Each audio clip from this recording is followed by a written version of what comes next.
Assalamualaikum warahmatullahi wabarakatuh. Salam sejahtera untuk kita semua, sobat podcast desa. Selamat bertemu di ruang bersuara bicara desa. Kali ini kita kedatangan tamu salah satu calon lurah Sendang Sari. Sebelum kita perkenalkan lebih jauh, jangan lupa pada sobat podcast semua untuk subscribe, like and share untuk kemajuan Kelurahan Sendang Sari. Kita perkenalkan, beliau adalah Bapak R. Sumboko AMD.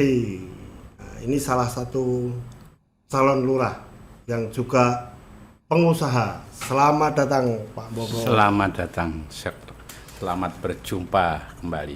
Kita ngobrol-ngobrol Pak Boko. Oke. Tentang visi misi Bapak di pencalonan lurah di Sendang Sari. Siap. Dari informasi yang saya dapatkan itu, di visi misi Bapak kemarin salah satunya adalah peningkatan pendapatan asli desa. Betul. Tetapi kenapa tidak berani menyebut angka Pak? Kenapa enggak sebut angka sekian gitu? Kok kurang optimis kira-kira kayak gitu? Gini Pak Baroto, jadi kami pada saat ini kan belum bisa menyebut angka kalau tidak di atas meja. Jadi kan gini, logika saya kalau tidak kita secara hitung-hitungan, kalau secara gerambiangan kan otomatis kan nggak bisa menyebut angka. Begitu Pak, jadi kami bicara itu belum bisa menyebut angkanya, saya target sekian, itu karena mestinya ada perhitungan ini sekian, ini sekian, ini sekian, itulah baru ada rincian, baru kita sebut angka. Begitu. Tapi kira-kira ada keinginan atau ada program-program untuk meningkatkan PAD tersebut enggak sih Pak? Oh jelas. Divisi misi saya adalah untuk peningkatan PAD dan kesejahteraan masyarakat. Itu poin utamanya. Sehingga itu justru itulah yang saya garis bawahi. Saya sudah punya program bagaimana cara bisa meningkatkan PAD, Pak. Nah, sekarang begini, kalau bagaimana cara ini saya mulai tertarik ini. Kira-kira caranya mau seperti apa? Gini, jadi kita otomatis nanti satu untuk pembuatan wisata. Yang logika secara gini, secara kecil-kecil aja. Yang nah itu belum yang besar ya, yang kecil aja. Kecil aja, kami nanti kalau bisa itu kan bagaimana cara menghidupkan wisata-wisata yang ada di tempat kita sendiri. Secara real contohnya saya nanti koordinasi dengan Ajun Travel. Jadi dengan jeep. Jeep kalau sudah mau ke Kali Biru, mestinya harus mampir di wisata yang ada atau di Sendang Sari itu di Embung. Nah, itu harus ada dia mengatur waktu, kita antar ke Kali Biru ke Pulepayung, nanti dipulangnya harus mampir di Embung. Nah, otomatis kan ada income satu. Yang kedua, nanti di situ nanti kan untuk biar dikelola oleh BUMDes lah. Nanti itu kan bisa mendapat pendapatan desa otomatis secara real naik satu itu.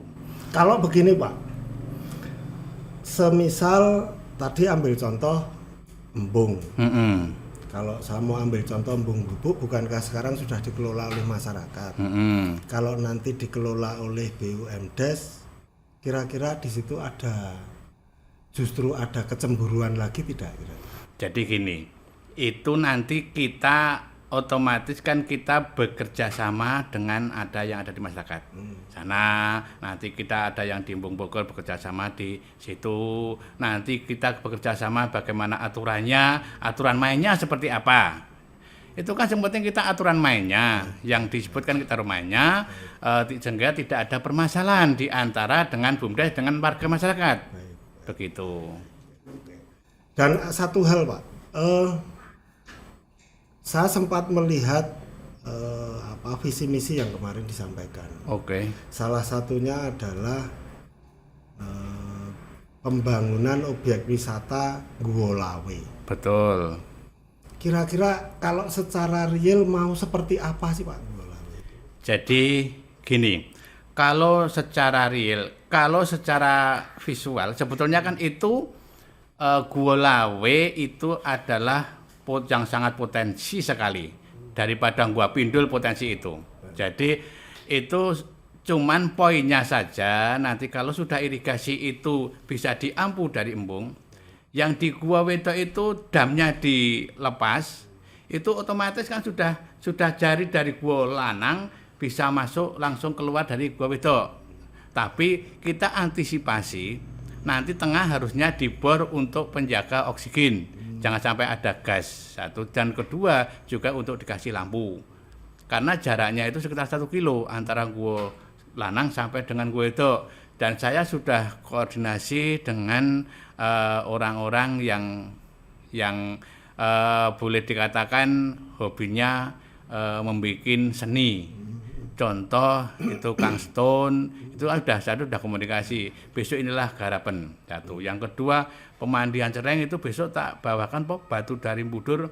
Enggak usah, batu yang ada di situ nanti saya siap melaksanakan sehingga menjadi seni yang alami begitu. Nah, yang saya tanyakan nanti kontribusi PAD-nya itu seperti apa? Kalau saya mau ambil contoh yang tadi disampaikan, seumpama Guwa Lawe.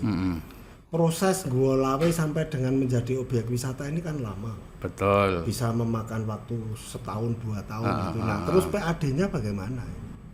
Jadi gini, makanya kan yang pertama itu adalah nanti pengondisian chip satu. Saya kalau bisa itu nanti kita bikin boleh dikatakan aturan atau boleh dikatakan perundang-undangan. Intinya saya kerjasama dengan anggota dewan dan sebagainya.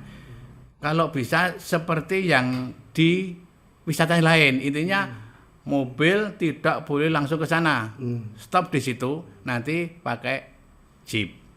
Nah, itu nanti yang pertama itu saja dulu yang kecil itu. Yang kedua nanti yang bisa sambil menunggu yang Guwa Lawe itu kita garap nanti kita kerjasama dengan boleh dikatakan ya pakai mungkin saya usahakan bisa komunikasi dengan Danais karena itu adalah SG yang pemandian Cereng. Jadi kita bicara step by step. Jadi tidak harus saya ke Guwa Lawe menunggu sekian tahun, tapi kan ini dulu sudah dapat PAD, ini tambah ini yang kemarin sudah dapat PAD. Nanti Guwa Lawe dapat PAD lagi, nanti yang ketiga adalah untuk PPSC atau YKY. Jadi kita sudah memang sudah menit step by step ini dulu. Seperti itu. Kalau PPSC sendiri sekarang karena tadi ini baru saja disampaikan, PPSC sendiri sebenarnya apa yang ada di benak Pak Mbogo untuk pembangunan? Seandainya nanti Pak Mbogo terpilih nih, kita berandai-andai. Iya. Pak Mbogo terpilih terus PPSC arep dikapake kira-kira kayak gitu. Kalau saya intinya kita juga melihat karena nanti mesti jenengan menanyakan dana untuk itu dari mana. Nah, itu sehingga saya PPSC itu apa yang ada di sana kita manfaatkan dulu. Boleh umpamanya ada penginapan atau apa itu dimanfaatkan dulu. Setelah dimanfaatkan otomatis sudah ada masukan. Nah, itu nanti kita mulai membenahi. Jadi intinya kita tidak harus serta-merta pakai infus yang sekian miliar dan itu, tapi step by step. Jadi apa yang ada di sana kita manfaatkan, sudah ada masukan kita kembalikan lagi sambil menunggu dana. Artinya itu secara bertahap. Iya bertahap. Oke. Sekarang begini, dari visi misi Pak Mbogo itu, andaikan nanti terpilih, itu pembangunan mental spiritual atau paling tidak di bidang keagamaan apa sebenarnya? Secara real apa yang Pak Mbogo programkan? Jadi gini Pak, memang bicara seperti itu kan memang untuk ya boleh dikatakan semua umum lah. Memang pembangunan cuma ada dua saya katakan, ada berdua itu SDA dan SDM. Nah Jadi di SDM itu kan mestinya kalau SDM sudah alam itu kan sudah terbiasa untuk infrastruktur dan sebagainya itulah SDM-nya. Tapi yang SDM-nya itu otomatis kita, karena bagaimanapun kita nanti kalau bisa kita punya program bagaimana cara satu tentang unggah-ungguh saja itu termasuk SDM loh Pak. Sekarang sudah hilang sumber daya manusianya tentang unggah-ungguh etika iya seperti itu, sehingga kami nanti seperti apa saya bekerja sama dengan instansi terkait ataupun mungkin dari desa atau kelurahan supaya itu ada anggaran yang untuk menyepot itu, dan juga kemarin saya sampaikan untuk menyepot itu juga untuk menyepot tentang IT, karena bagaimanapun juga untuk Sendang Sari itu kan sudah terkenal tentang smart city-nya, yaitu makanya akan otomatis jangan sampai masyarakat itu ketinggalan. Karena nanti kalau bisa itu sudah saya sampaikan seperti kemarin, kalau bisa itu desa itu nanti kelurahan itu bisa online. Jadi untuk pencarian apapun dari rumah nanti tinggal ke desa sudah ambil hasilnya. Kadang sudah selesai kan seperti itu. Tapi untuk SDM dari kelurahan sendiri sebenarnya sudah siap untuk hal tersebut atau belum? Kalau kita lihat dari perangkat semuanya sudah berjenjang. Jadi kalau yang boleh dikatakan orang-orang tua seperti saya ke atas itu kan masih ketinggalan zaman tentang itu. Tapi yang sekarang anak-anak muda yang masih karena bagaimanapun juga IT itu tidak ada habisnya, itu mesti bertambah seperti itu, sehingga seperti itulah sehingga sekarang saja ada YouTuber itu juga kaya karena apa? Karena pintar dengan IT-nya seperti itu. Gitu ya. Iya. Artinya dari SDM perangkat sendiri sudah siap memenuhi. Ya. Pak Bogo, kira-kira ini karena kemarin kan Pak Bogo sempat jeda di tengah jalan. Betul. Ini kira-kira kalau nanti seandainya terpilih lagi, kira-kira berhenti lagi di tengah jalan atau tidak ini kira-kira ini? Jangan-jangan nanti di tengah jalan berhenti lagi ini. Jadi kalau hal-hal itu sebetulnya kan karena itu boleh dikatakan karir Pak. Kemarin saja karena kami pada waktu 2017 lomba desa ya bisa masuk ke tingkat nasional, sehingga dari instansi terkait dari pemerintah kabupaten menyatakan Pak kalau bisa kamu nyalek nanti kita kerjasama, pola pikir kamu seperti itu. Tapi ternyata hal seperti itu lain. Jadi ternyata nek DPR itu nek wong ora di duit ora dadi. Poinnya seperti itu, karena saya uji coba seperti itu. Inilah uji coba saya, tanpa uang tidak ada yang milih.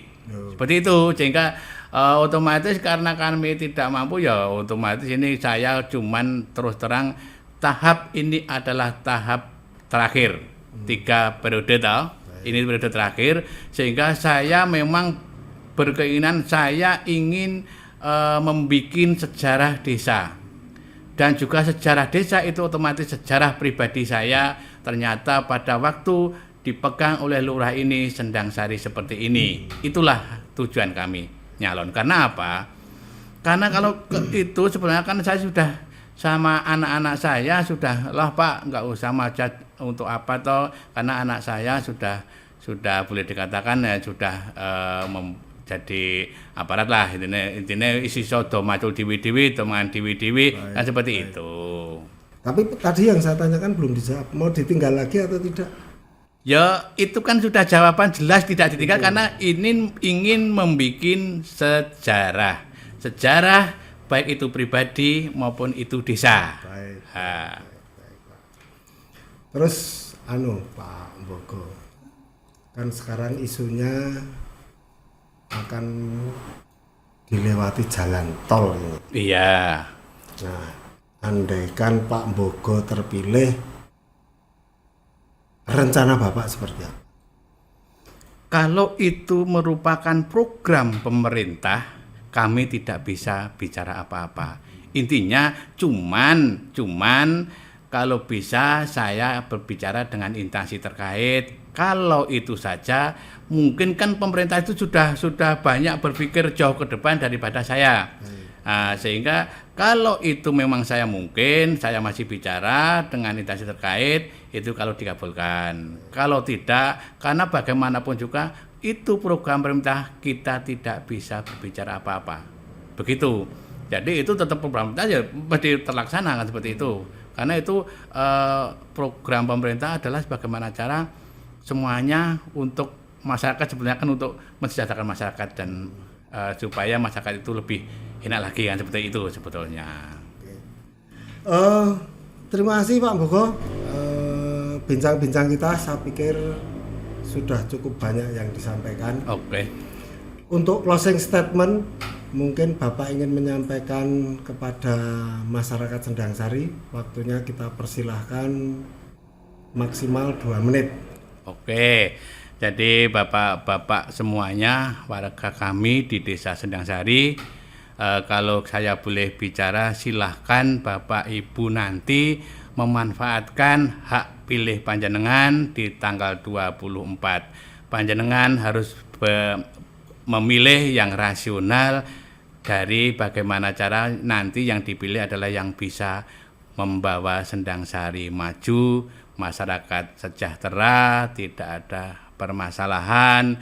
Itulah Bapak Ibu harapan kami, maka silahkan nanti pilih saya. Coblos nomor 2 Pak Sumbogo. Terima kasih.